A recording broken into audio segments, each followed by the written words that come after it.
Olá, irmãos e irmãs, sejam todos muito bem-vindos à nossa aula de hoje. Hoje, na 11ª lição, acerca do tema Deus fala a Zacarias. O nosso texto base encontra-se em Zacarias, nos versos de número 1 a 6, que diz: Em novembro do 2º ano do reinado de Dário, o Senhor deu esta mensagem ao profeta Zacarias, filho de Berequias, neto de Ido. Eu, o Senhor, fiquei extremamente irado com seus antepassados. Portanto, diga ao povo, assim diz o Senhor dos Exércitos: voltem-se para mim e eu voltarei para vocês. Diz o Senhor dos Exércitos: não sejam como seus antepassados, que não quiseram ouvir, nem deram atenção, quando os antigos profetas lhes disseram: assim diz o Senhor dos Exércitos, deixem seus caminhos maus e abandonem suas práticas perversas. Onde estão agora seus antepassados? Morreram há muito tempo, assim como os profetas. Mas tudo o que eu disse e ordenei por meio de meus servos, os profetas, aconteceu a seus antepassados. Por isso, eles se arrependeram e disseram: recebemos do Senhor dos Exércitos o que merecíamos. Ele fez o que havia prometido. Até aqui. Eu pressuponho que no decorrer da semana vocês acompanharam a revista, acompanharam também a dinâmica do nosso grupo de estudo. Então, nós abordamos alguns pontos cruciais dessa lição. Ao longo dessas 10 lições que já foram vistas até agora, nós falamos muito acerca dos profetas. E antes de entrarmos diretamente na lição, eu quero ver com vocês o que é de fato um profeta, o que foi um profeta daquela época e se ainda existe essa questão de profeta, ok? Então, para isso, nós precisamos olhar sempre para a Escritura. Então, nós sabemos que Deus sempre levantou homens para que pudesse trazer aquilo que Ele desejava comunicar com o povo acerca das profecias, como são conhecidas, aquilo que Deus desejava esclarecer para o povo. Então Deus levanta pessoas ao longo da história, assim como Zacarias, que é a personagem da nossa lição nessa aula. E o profeta, então, ele sempre comunicou aquilo que Deus queria falar ao seu povo. Então essa é a definição de profeta. Depois de Atos 2, nós sabemos que Deus envia o Espírito Santo de maneira permanente, isso é, o Espírito veio para habitar em todo aquele que crê em Jesus como seu Senhor e Salvador. E antes disso, eventualmente, o Espírito vinha a esses homens, guiava esses homens para comunicar a mensagem de Deus e saía daqueles homens. Ele não habitava permanentemente nos profetas. Então essa é a diferença. E Zacarias, diferente de outros profetas de sua época, ele veio de linhagem sacerdotal. E aí a figura do sacerdote também vale esclarecer. O sacerdote era aquele que representava o povo na presença de Deus, diferente do profeta, que representava Deus diante do povo. Então, vale termos essa definição clara para a gente poder aprofundar na nossa lição. Então, o tema é: Deus fala ao profeta Zacarias. O tema da revista é o Deus que fala. Então, isso fica muito claro que Deus, ele se deseja comunicar com o seu povo, ele deseja comunicar com a igreja. E uma pergunta que deve ser feita, e nos dias de hoje, Deus fala, Deus levanta profetas? Podemos definir que da forma que ele fazia, como nós vemos nos textos que nós lemos, que o profeta Zacarias recebeu visões, tanto que em uma noite ele recebeu 8 visões da parte de Deus para comunicar o povo. Hoje, não necessariamente, hoje nós temos a Escritura Sagrada, nós temos os 66 livros da Palavra de Deus, nós temos os 39 livros no Antigo Testamento e os 27 no Novo. E tudo isso aponta para aquilo que Deus quer nos dizer, para aquilo que Deus quer falar conosco. Então, quando Deus levanta pessoas hoje para falar de maneira profética, essa pessoa ela fala através da palavra. A palavra sendo a nossa única regra de fé e prática. Então vale a gente também observar esse ponto. Essa é a nossa 11ª lição, como já foi mencionado, e vocês já devem estar bastante familiarizados com essa questão dos profetas. Mas nós já definimos o que é um profeta, vimos que Zacarias era um profeta diferente dos outros, que ele veio de uma linhagem sacerdotal, e a maioria dos profetas vieram do nada, vieram do meio dos povos que não eram de linhagem sacerdotal, de tribos que não vinham dessas linhagens. Então, Deus levanta esse profeta para falar ao povo no período do exílio. O que foi o exílio? Nós já vimos em outras lições, outros professores já abordaram essa questão do exílio. O exílio, nós sabemos que ele foi traumático.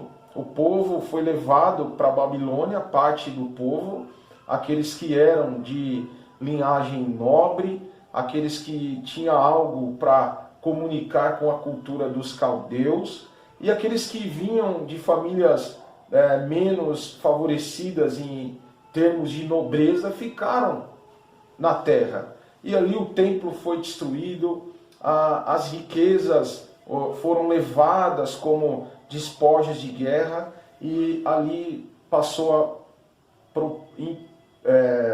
propagar a fome, a doença, a ponto do povo chegar à miséria.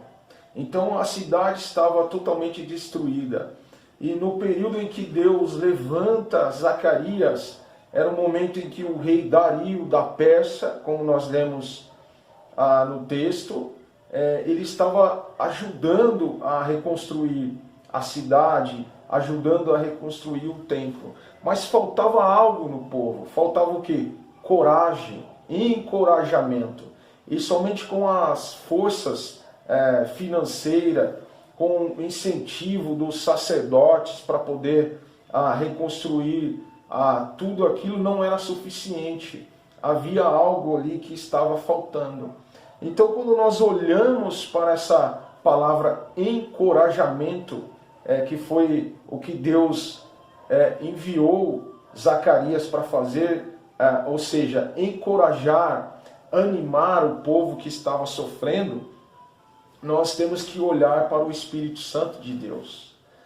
Na tradução original, nos Evangelhos, nós vemos essa palavra centenas de vezes. Ela se refere ao quê? Ao Espírito Santo, que no original quer dizer Paracletos, ou seja, ele é um encorajador, o consolador, o animador, ele é aquele que dá vigor, ele é aquele que reanima, ele é aquele que intercede por nós. Esse é o significado de Paracletos, esse é o significado da palavra Espírito Santo, na tradução grega. Então, quer dizer, quando nós olhamos para essa situação do povo, nós olhamos que Deus toma um profeta com seu Espírito e, através da força do Espírito de Deus, do Paracletos, ele traz essa necessidade que faltava para o povo de ânimo, de encorajamento, de força, de vigor.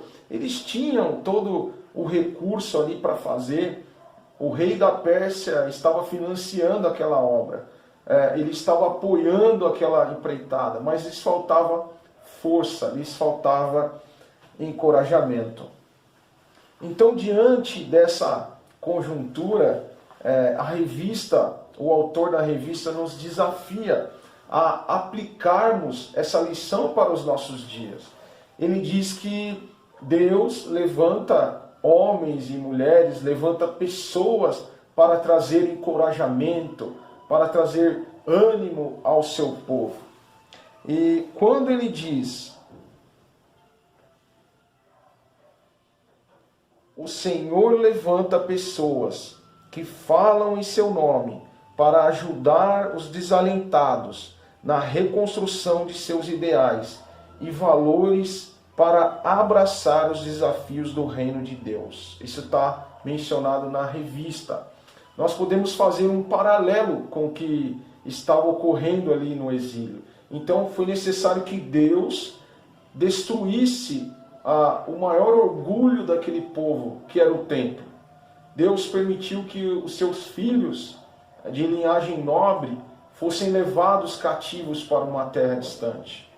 Deus permitiu que a fome, que a doença, que a miséria tomasse conta daquele lugar, daqueles que ficaram, a ponto de depois eles não terem mais forças para reconstruir, a ponto deles reconhecerem que as suas forças já não valiam mais nada, e o que iria ajudá-los a reconstruir, a restaurar, seria a força que vinha de Deus. Então, quando nós olhamos para esse comentário, em que o Senhor levanta pessoas, que o Senhor levanta homens e mulheres para falar, para aqueles que estão no desalento, para aqueles que precisam reconstruir, para aqueles que precisam resgatar os seus ideais, que precisam resgatar os seus valores e para abraçar os desafios do reino de Deus. Isso nos desafia hoje,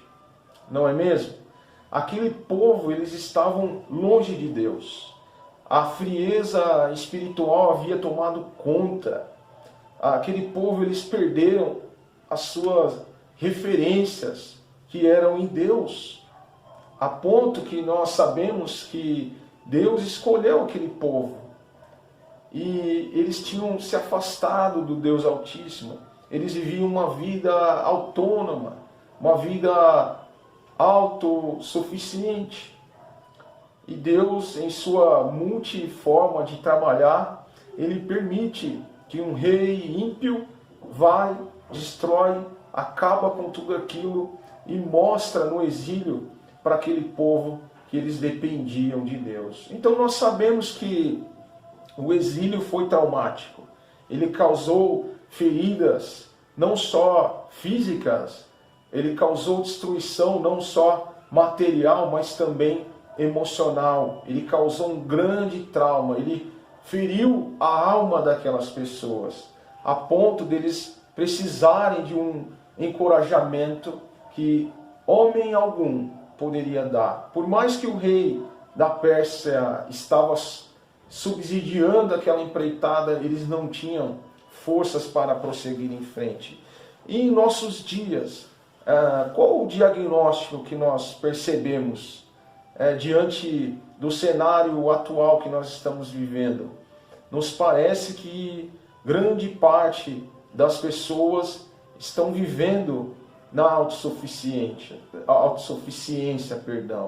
estão vivendo uma vida totalmente longe do Criador, estão tentando mudar os valores que sempre pautaram qualquer sociedade, estão querendo destruir uma instituição, como por exemplo a família, que foi instituída por Deus, estão querendo mudar a configuração, estão querendo relativizar a família. Esse é um dos exemplos, fora os outros que nosso tempo não permite esgotá-los nessa aula, mas nós sabemos que o mundo, de uma maneira geral, tem vivido longe de Deus. têm perdido a sua referência, seus ideais, seus valores, e estão totalmente dissociados, totalmente afastados do reino de Deus. E quando o autor nos chama para abraçarmos o reino de Deus, isso é, na vinda de Cristo, o reino de Deus ele foi instaurado aqui na terra. O reino de Deus ele já está na terra, mas ele ainda não consumiu.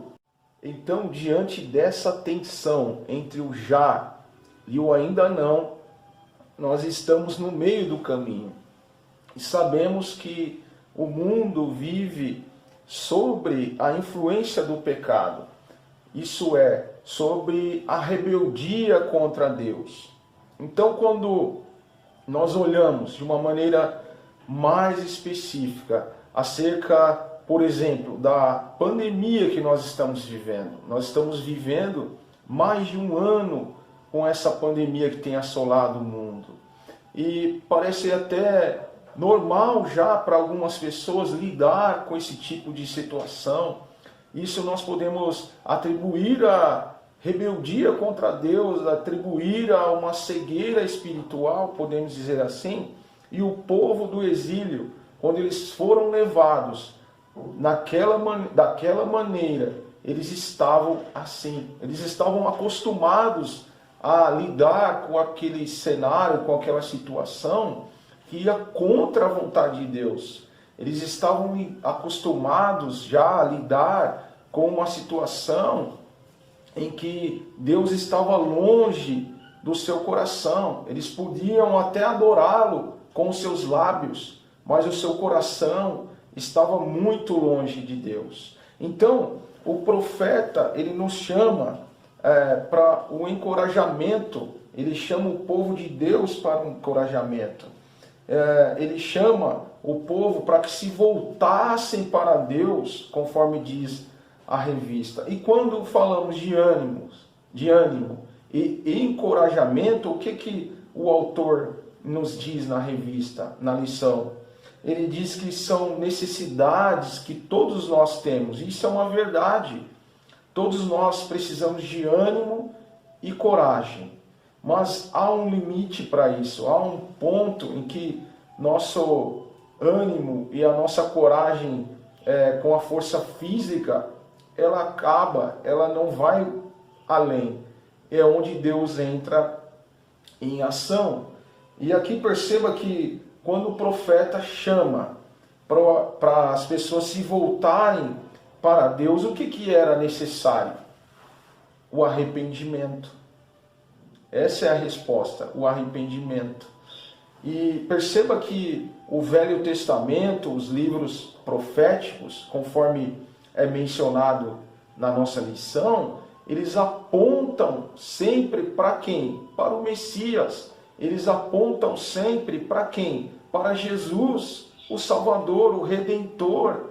A ponto de, no capítulo 6 de Zacarias, no versículo 12, o que diz? Eis aqui um homem, cujo nome é Renovo. Então, esse reino que nós somos chamados a abraçar é um reino de renovo, é um reino de vida nova, é um reino em que irá surgir nova criatura em nós, a ponto do apóstolo Paulo dizer para nós nos apresentarmos como sacrifícios vivos e agradáveis ao Senhor. Ele está apontando para isso também. Então, nós somos chamados a olhar para a história. Quando nós lemos esses textos dos profetas, nós somos chamados a olhar para a história. O nosso texto base diz o quê? Nos versos 1 a 6, que os antigos, os antepassados passaram por uma lição do Senhor, passaram pela prova do Senhor, mas aquele povo daquele momento não reconheceram o que estava acontecendo e se afastaram do Senhor, se voltaram a adorar outros deuses, a viver uma vida de promiscuidade, uma vida de mediocridade, uma vida rasa e superficial, que somente os valores aqui da terra era suficiente, e não os valores do reino de Deus. Então, quando nós somos convidados a abraçarmos os valores do reino de Deus, nós pensamos o quê? Em renovo. E esse é o papel de Jesus: renovar, restaurar, redimir todas as coisas. E quando nós olhamos em nossos dias, diante dessa conjuntura da pandemia, nós vemos que muitos anseiam em voltar à velha vida, anseiam em voltar à vida de antes, não veem a hora de jogar as máscaras para cima e voltar à realidade de antes. Mas eu lhes faço uma pergunta: será que o Senhor quer que nós voltemos à velha vida? Será que o Senhor quer que nós voltemos à vida de antes? Ou o Senhor está tratando conosco nesse período de pandemia? E quando nós olhamos para a história, como nós somos chamados aqui nessa lição, nós percebemos claramente que nós estamos passando por um período em que Deus está tratando com o seu povo. E quando nós somos convidados também para olhar para Deus, o que é necessário? Arrependimento. E a partir daí nós somos encorajados, nós somos revigorados, nós somos revitalizados pelo Espírito Santo de Deus, para poder viver o aqui e agora, para viver o aqui presente, pensando, olhando para o já e o ainda não, para o reino de Deus, para os valores centrados no reino de Deus, para os ideais que são projetados no reino de Deus. Então, Deus, ele trabalha dessa maneira, irmãos queridos e irmãs queridas. Deus, ele age e pensa de maneira diferente da nossa. Então, nós muitas vezes oramos, clamamos para Deus acelerar esse processo de pandemia, acabar com isso logo, mas nós não somos convencidos da necessidade do arrependimento. Nós não somos convencidos de que há uma vital necessidade, ou seja, aquilo que é indispensável de arrependimento. Assim, nós conseguimos nos voltar ao Senhor. E para finalizar, a esperança que o reino de Deus nos traz. Essa esperança que o reino de Deus nos traz, que ele será reestabelecido definitivamente. Isso é motivo de esperança. É motivo que nos anima e nos encoraja para viver o aqui e o agora e pensar nessa definição do reino de Deus, nesse estabelecimento do reino de Deus, que é a promessa mais valiosa do Evangelho, que eu e você seguimos, que eu e você cremos de todo o nosso coração, de toda a nossa alma e de todo o nosso entendimento. Então, eu quero finalizar e convidar você a pensar acerca das duas últimas perguntas que o autor nos faz, que eu achei muito relevante para refletirmos acerca dela. A voz de Deus que fala ao nosso coração deve ser recebida com obediência, pois somente assim será possível trabalhar sem errar o alvo. É viver neste mundo trilhando os caminhos da esperança. Você e sua igreja estão focados no trabalho do reino de Deus? Tem preservado a esperança? Irmãos e irmãs, a voz de Deus, Deus fala conosco. E Ele fala aos nossos corações. Ela deve ser recebida com obediência. Ela deve ser recebida com bom grado. Pois somente assim será possível trabalhar sem errar o alvo. Trabalhar no sentido de servir, de sermos submissos, de sermos servos do reino de Deus. E o nosso alvo, que é Cristo, sem errar esse alvo. E muitos de nós temos errado esse alvo. E viver neste mundo, o aqui e o agora, o já, trilhando os caminhos da esperança para o ainda não, para o estabelecimento do reino de Deus de maneira permanente, definitiva. Então, nós, como igreja, como servos de Cristo Jesus, nós estamos realmente focados no trabalho do reino de Deus? Ou nós só estamos pensando no aqui e agora, pensando em voltar à vida de antes? E nós temos preservado essa esperança do reino de Deus, ou nós já não esperamos mais isso? Nós só estamos esperando o término dessa pandemia. Nós só estamos esperando a retomada da nossa velha vida. Então, fica para pensarmos sobre isso. Um forte abraço a todos e que Deus abençoe a vida de cada um.